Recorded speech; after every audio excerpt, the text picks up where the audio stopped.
Hey guys, today we're going to be learning about fossils and how they're formed. Paleontology is the name of the study of fossils, and a fossil is a preserved remain, impression, or trace of a once living organism. Remains are usually rocks. These rocks can preserve the entire organism or just a part of it. In this picture, you can see that the entire skeleton of this animal is preserved. Traces are preserved footprints, feces, which are poop, roots, trails, or nests.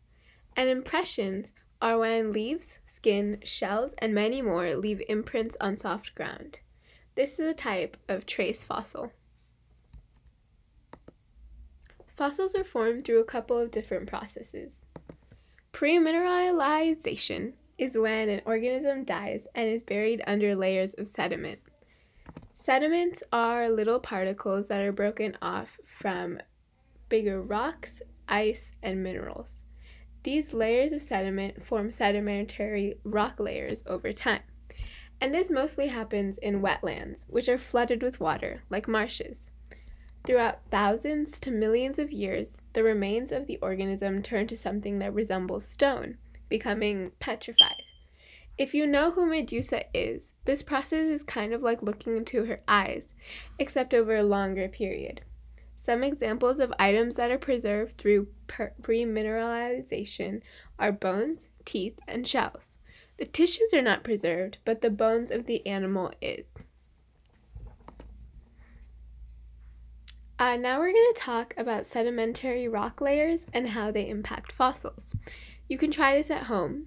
And the materials that we are using are a clear plastic cup and 4 different types of cereals. These are Cheerios, Cinnamon Toast Crunch, Fruit Loops, and lastly, Raisin Bran. First, we poured the Raisin Bran into the cup. This kind of acts like the Earth's crust, or the first layer. Next, we add Cheerios, and these act as sediments that slowly pack together to form rock. Then we add Cinnamon Toast Crunch, which also acts like a rock layer. So now you have the crust and 2 rock layers on top of it. Lastly, we add Fruit Loops, which is like ice, another form of sediments. So now we have 4 different layers, and we found out that the oldest rock layers, so the ones that we put first, are at the bottom, while the newer ones are at the top, and these ones we put last. This helps us with fossils, because fossils buried under many rock layers are older, and the ones at the top of rock layers are newer.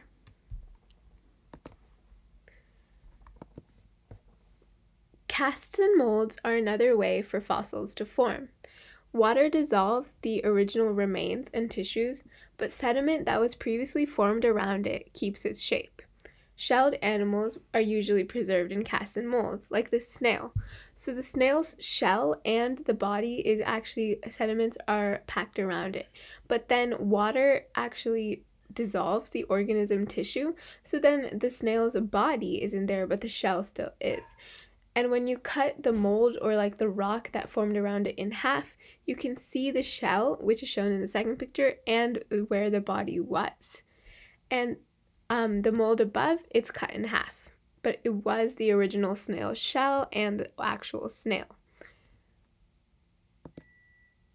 Carbonization is another process that fossils go through to be preserved. Carbonization is when remains are flattened between 2 rock layers.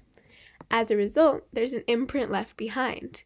When you cut it open, you can see that the actual, if you use a leaf, you can see that the leaf's imprint is still left in the rock layer, which happens through carbonization. And soft tissues like feathers, leaves, seeds, and insects are usually preserved through this process.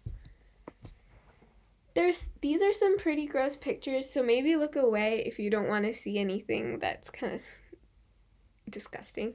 But other ways fossils are preserved is through amber, which is tree sap, and tar, and many others. So in the amber pictures, you can see that bugs such as hornets and wasps and bees are preserved, And in tar, you can see that worms and beetles are preserved.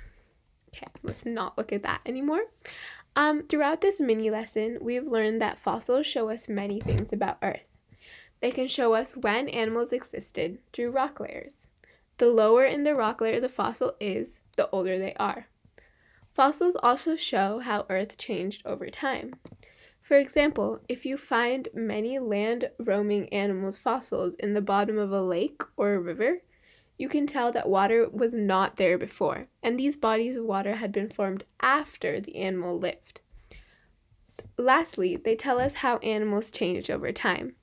Through mutations and adaptations to the environment, which you will learn about in life science, animals change a lot.